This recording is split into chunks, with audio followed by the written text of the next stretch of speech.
பந்தள அரண்மனையிலிருந்து இன்னும் சற்று நேரத்தில் திருவாபரணம் எடுத்து வரப்பட்டு ஐயப்பனுக்கு அணிவிக்கப்பட்டு இன்னும் சற்று நேரத்தில் அவர் ஜோதியாய் காட்சி தர இருக்கிறார். லட்சோப லட்சம் பக்தர்கள் அங்கு காத்து கிடக்கிறார்கள். இல்லங்களிலிருந்து கோடிக்கணக்கான பக்தர்கள் அந்த காட்சியை காண்பதற்காக காத்து கிடக்கிறார்கள். தொடர்ச்சியாக அது குறித்தும் நாம் பார்க்க இருக்கிறோம். இந்த வேளையில் பக்தி பாடகர் வீரமணிதாசன் அவர்கள் ஐயப்பன் பெருமையையும் ஐயப்பனின் வழிபாடு முறைகளையும் கூறியிருக்கிறார். அது தொடர்பான கருத்துக்களை தற்போது பார்க்கலாம். படி பூஜை அப்படின்னு நடக்கிறது உண்டு சபரிமலையில். படி பூஜை அந்த படி எதுக்காக அப்படின்னா, சாட்சாத் சுவாமி ஐயப்பன் சொல்லி தான் அந்த 18 படி அங்கே நிர்மாணம் பண்ணாங்க. நிர்மாணம் பண்ணிட்டு படி பூஜை செய்யக்கூடிய தாழமன் குடும்பத்தை சேர்ந்த நம்பியூதிரிகள், முக்கியமான இந்த மாதிரி பெரிய பெரிய பூஜைகள்லாம் பண்ணக்கூடிய உரிமை பெற்றவர்கள் தாழமன் குடும்பத்தை சேர்ந்த நம்பியூதிரிகள். இது வந்து ஐயப்பனே டிக்ளேர் பண்ணுது, இவங்கவுங்க தான் பூஜை பண்ணணும் செய்யணும் அப்படின்னு. சபரிமலை கேரள தேசத்திலே முக்கியமான மலைகள் 18 மலைகள் இருக்கின்றது. ஒவ்வொரு மலையிலும் ஒவ்வொரு தேவதைகள் வாசம் செய்கின்றார்கள். ஒவ்வொரு தேவதைகள், கார்த்தவீரிய அர்ஜுனன், ரேணுகாதேவி, கருப்பண்ண சுவாமி, அந்த மாதிரி 1வது படியிலேருந்து 18வது படி வரைக்கும், 18வது படியில் அன்னபூர்ணேஸ்வரி, இது மாதிரி ஒவ்வொரு தேவதையோட மூலமந்திரம், தியான ஸ்லோகம் இதெல்லாம் சொல்லி, காயத்ரி மந்திரம், இன்னும் சில முக்கியமான மந்திரங்கள், இவையெல்லாம் சொல்லி தாந்திரீக முறைப்படி செய்யப்படுவதுதான் அந்த படி பூஜை என்பது. ஒவ்வொரு படியிலும் ஒவ்வொரு தேவதை அந்த நேரத்தில் ஆவாகனம் பண்ணி அங்கே கூடியிருக்கக்கூடிய அத்தனை பக்தர்களுக்கும் அவர்களது ஆசிகளை வழங்கி கொண்டே இருக்கின்றார்கள். அப்படி ரொம்ப அதுக்கு முடிஞ்சவுடனே அந்த பூஜையெல்லாம் முடிஞ்ச உடனே திருப்பியும் பழையபடி நல்லா நீர் விட்டு கழுவி விட்டு விடுவார்கள். எப்பவுமே அந்த பூஜை முடிந்த பிறகு கூட அத்தனை தேவதைகளும் அங்கே சூற்று உருவமாக இருக்கும். அதுதான் ரொம்ப ரொம்ப முக்கியம். அதான் சுவாமிமார்கள்லாம் பாருங்கள், ஒவ்வொரு படியாக கண்ணில் தொட்டு தொட்டு அது முடியுறதோ முடியலையோ எப்படியானா முண்டி அடித்து ஒவ்வொரு படியும் கையால் கண்ணில் தொட்டு தொட்டு ஏறுறதுக்கு காரணம், அந்த ஒவ்வொரு படியிலும் ஒவ்வொரு தேவதைகள் வாசம் செய்வது. 18ஆம் படியில் அன்னபூர்ணேஸ்வரியை ஆவாகனம் பண்ணதுனால்தான் சபரிமலையில் அன்னதானம் ரொம்ப ரொம்ப விசேஷமாக சொல்லப்பட்டிருக்கின்றது. இருமுடியிலே எடுத்துக்கொண்டு செல்லக்கூடிய அந்த அரிசியெல்லாம் கடைசியில் குருசாமி எல்லா சுவாமிமார்கள்ட்டையும் கலெக்ட் பண்ணி அதை ஒரு மூட்டையாக கட்டி எட்டுமே தேவசம் அந்த ஆஃபீஸில் எட்டுமே கொடுத்துருவார். அவங்க அன்னதானம் பண்ணும்போது அந்த சாதத்துக்கு தேவையான அரிசியெல்லாம் சேர்ந்துடும். அதை வச்சு அன்னதானம் பண்ணுறது உண்டு. இது அந்த படி பூஜையோட தாற்பயம். இருமுடியெல்லாம் என்னென்ன வைக்கணுமோ, கடுகு, மிளகு, சீரகம், கொஞ்சம் உப்பு, அரிசி, நெய், இதெல்லாம் எதுக்கு வைக்கிறாங்கன்னா, அந்த காலத்தில் இந்த மாதிரி இப்போ இருக்கிற மாதிரி இப்போ தடிக்கு விழுந்தா ரெஸ்டாரண்ட்டோ ஹோட்டலோ எதுவுமே கிடையாது. ஒரு காலத்தில் ஒரு 60-70 வருஷத்துக்கு முன்னாடி, 70 வருஷத்துக்கு முன்னாடி, ஆமாம் 60 வருஷத்துக்கு முன்னாடி சொல்லலாம். ஏன்னா எனது புத்தி தெரிஞ்ச நாள்லேருந்து நான் பார்த்துட்டு இருக்கேன். இப்போ தான் எல்லாம் கலர் கலராக வேஷ்டி கட்டிட்டு மலைக்கு போகிறாங்க. அப்போ போகக்கூடிய சுவாமிமார்கள் எல்லாருமே வெள்ளை வஸ்திரம், வெள்ளை வேஷ்டி கட்டிட்டு தான் சபரிமலைக்கு போனாங்க. அது 4ஆம் வட்டத்தில் எல்லாம் கலர் வேஷ்டி அப்படின்னு மாறி போச்சு. ஏன்னா சில தீட்டு அதெல்லாம் அவாய்ட் பண்ணுறதுக்காக. இருமுடியில் கன்னிசாமிக்கு ஒரு கட்டு, அப்புறம் 10 மலைக்கு போகிற சாமிக்கு ஒரு கட்டு, 18ஆம் மலைக்கு போகிறவங்களுக்கு ஒரு கட்டு, அந்த மாதிரிலாம் கிடையாது. ஒரே மாதிரி இருமுடி தான், இருமுடி, அவ்வளோதான். முன்முடியில் அந்த நெய், இந்த அரிசி, அந்த விஷயங்கள்லாம் இருக்கும். நெய், தேங்காய் இருக்கும். அந்த முக்கனுடைய அந்த நெய்யில் உள்ளே இருக்கிற அந்த தேங்காய் நீரெல்லாம் வெளியேற்றி விட்டு அதை சுத்தபத்தமாக மேலே மஞ்சள் தடவி பொட்டெல்லாம் வச்சு, பொதுவாக எப்படி பண்ணணும் அப்படின்னா, இருமுடி கட்டும்போது நானே இப்போ நான் எப்படி பண்ணுறேன் அப்படின்னா, மாலை போடும்போதே அந்த மாலையை ஐயப்பன் படத்துக்கு முன்னாடி, விக்கிரகம் முன்னாடி வச்சுட்டு ஐயப்பனோட மூல மந்திரத்தை அந்த மாலையில் ஆவாகனம் பண்ணுவேன். ஆவாகனம் பண்ணிட்டு கிழக்கு முகமாகவோ வடக்கு முகமாகவோ சுவாமிமார்களை நிற்க வைத்து அந்த மாலாதாரண மந்திரம் அப்படின்னு சொல்லிட்டு இருக்கு. மாலை போடும்போது சொல்லக்கூடிய அந்த மந்திரம், அந்த மந்திரத்தை சொல்ல சொல்லி அப்புறம் மாலை போடுறது, இது ப்ரொசீஜர்.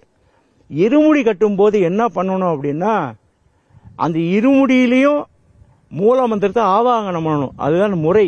ஏன்னா எப்படி ஐயப்பனோட மூல மந்திரத்தை சொல்லி பீஜாட்சர மந்திரத்தை சொல்லி அதில் ஆவாகனம் அதெல்லாம் சில குருசாமிகளுக்கு முறைப்படி தெரியும் அந்த விஷயம் எல்லாம். ஏன்னா அந்த வழி வழியாக சில குருசாமிகள்லாம் தகுதியானவர்களுக்கு உபதேசம் பண்ணியிருக்காங்க. அப்படி ஐயப்பனே அந்த இருமுடியில் உட்காந்துருவார் மந்திர ரூபமாக. அப்படி உட்காரும்போது பயபக்தியோட தலையில் சுமந்து கொண்டு கண்ட இடத்துல இறங்கி வைக்கிறது, அதை வச்சுட்டே சிறுநீர் கழிப்பது, அதெல்லாம் மகா பெரிய அபச்சாரம், பாவம். இருமுடி இறக்கணும் அப்படின்னா குருசாமி கையால், இல்லை நம்மளோட நிறைய மலைக்கு போன சுவாமிமார்கள் கையால் அந்த இருமுடியை இறக்கி வச்சுக்க சொல்லணும். போகிற வழியில் எதனா இயற்கை உபாதை ஏற்பட்டுதுன்னா திருப்பி கை காலெலாம் கழுவிட்டு தான் திருப்பியும் இருமுடியை சுமக்க ஆரம்பிக்கணும். அதனால் இருமுடியில் எந்த வித்தியாசமும் கிடையாது. சில வருடங்களாகவே பூதநாத உபாகியானத்தில் இதெல்லாம் சொல்லப்படவில்லை. இதை நிறைய குருசாமிகள்லாம் என் மேலே கோச்சிப்பீங்க. ஆனால் உண்மையை சொல்லி தானே ஆகணும், உண்மையை சொல்லி தான் ஆகணும். இருக்கிற உண்மை பூதநாத கீதையில் என்ன சொல்லியிருக்கோ அது பிரகாரம் நடந்தாலே போதுமானது. சொல்லாததெல்லாம் அது அவரவர்கள் மனசை பொறுத்தது, ஒரு ஆசை. எப்படி நம்ம வீட்டில் ஒரு குழந்தை இருக்குது, அந்த குழந்தைக்கு நிறைய அலங்காரம்லாம் பண்ணி நம்ம ரசிக்கிறோமோ, அந்த மாதிரி சுவாமிக்கு இதெல்லாம் எடுத்துகிட்டு போனால் ரொம்ப பிடிக்கும், இதெல்லாம் எடுத்துகிட்டு போனால் பிடிக்கும் அப்படின்னு சொல்லிட்டு 3ஆம் வருஷம் போகும்போது கழுத்தில் மணி கட்டுறது. சில குருசாமிக்கெல்லாம் என்ன பண்ணுவாங்க, பெரிய மணியாக கட்டி விட்ருவாங்க. பாவம், அது பாவம் அசைஞ்சு டமால் டிமில் சத்தம் அது பாவம். ஏற்கனவே தலை மேலே ஒரு இருமுடி, அது ஒரு பாரம். கழுத்தில் தொங்குற பெரிய மணி, அது ஒரு பாரம். 18ஆம் மலைக்கு போகும்போது இந்த மாதிரி தென்னங்கண்ணை எடுத்துன்னு போய் அங்கே நடனம், நல்ல விஷயந்தான், அதை மறுக்கலை. ஆனால் பலன் என்ன? பலன் இன்னைக்கு சபரிமலையில் ஒரு தென்னை மரத்தை நம்ம பார்க்க முடியுமா? பார்க்கவே முடியாது. ஒரு தென்னை மரத்தை சொல்லுங்க, அப்போ என்ன பிரயோஜனம்? உங்களுக்கு தென்னங்கன்று எடுத்துன்னு போகணுன்னு ஆசை இருக்கா? அடியனுடைய அபிப்பிராயம், இது தப்பாக இருக்கலாம் இல்லை ரைட்டாக இருக்கலாம். பெரிய பழமலைக்காரர்கள் குருசாமிகள்லாம் அடியனை மன்னிக்கணும். என் மனசில் இருக்கிற யதார்த்தத்தை சொல்கிறேன். நான் 18ஆம் மலைக்கு நான் தென்னங்கன்று எடுக்கணும் அப்படின்னா சரி, நீங்கள் அதை வச்சு கிளம்பும்போது பூஜையெல்லாம் போடுவீங்க, பூஜையை போடுங்க. என்ன உங்கள் வீட்டில் பண்ணுறீங்களா, ஐயப்பன் படத்தை ஒரு பிரதர்ஷனமாக வலம் வாங்க. இல்லை கோயிலில் பண்ணீங்களா, அந்த கோயிலில் வலம் உங்கள் ஊர்லேயோ உங்கள் வீட்டில் இடம் இருந்தால் உங்கள் வீட்லேயோ இல்லை உங்கள் கிராமத்துலேயோ அந்த தென்னங்கன்னு ஐயப்பனோட சரண கோஷத்தோடு அங்கே நட்டு வைங்க. அப்படி நட்டு வச்சா 4 பேருக்கு பயன்படும். அதை விட்டுட்டு கண்ணுக்கு தெரியாத ஒரு இடத்துல போய் தென்னங்கண்ணை நட்டு வச்சா அதை பிடுங்கி போட்டு அவங்க சேல் பண்ணுறாங்க. அதுதான் சத்தியமான உண்மை. அதுதான் மணியும் அப்படி தான் பண்ணுறாங்க. அதனால் இதெல்லாம் நம்ம ஆசைக்காகவும் வழி வழியாக சில குருசாமிகள் இதெல்லாம் கண்டிப்பாக சொல்கிறதுனால அவங்க பண்ணுறாங்க. இது தப்புன்னு சொல்ல முடியாது, ரைட்டுன்னு சொல்ல முடியாது. இது அடியனுடைய கருத்து. ஏற்றி விடப்பா என்றே நான் உனை வேண்டுகிறேன், தூக்கிவிடப்பா என்றே பலமுறை கதறுகிறேன். ஏற்றி விடப்பா என்றே நான் உனை வேண்டுகிறேன், தூக்கிவிடப்பா என்றே பலமுறை கதறுகிறேன். மலையேற்றம் கடினமப்பா, துணை என்றும் நீயப்பா. மலையேற்றம் கடினமப்பா, துணை என்றும் நீயப்பா. ஏற்றிவிடப்பா என்றே நான் உனை வேண்டுகிறேன், தூக்கிவிடப்பா என்றே பலமுறை கதறுகிறேன். தரிசனம் காண தடைகளும் ஏனோ, தரிசனம் காண தடைகளும் ஏனோ. கரிசனம் காட்ட யோசனைதானோ, கரிசனம் காட்ட யோசனைதானோ. சாந்தஸ்வரூபா கோபம் என் மீதா தாமதம் வேண்டாம் உடன் வருவாயே தாமதம் வேண்டாம் உடன் வருவாயே ஏற்றிவிடப்பா என்றே நான் உன்னை வேண்டுகிறேன் தூக்கிவிடப்பா என்றே பல முறை கதறுகிறேன் ஐயப்பா ஐயப்பா.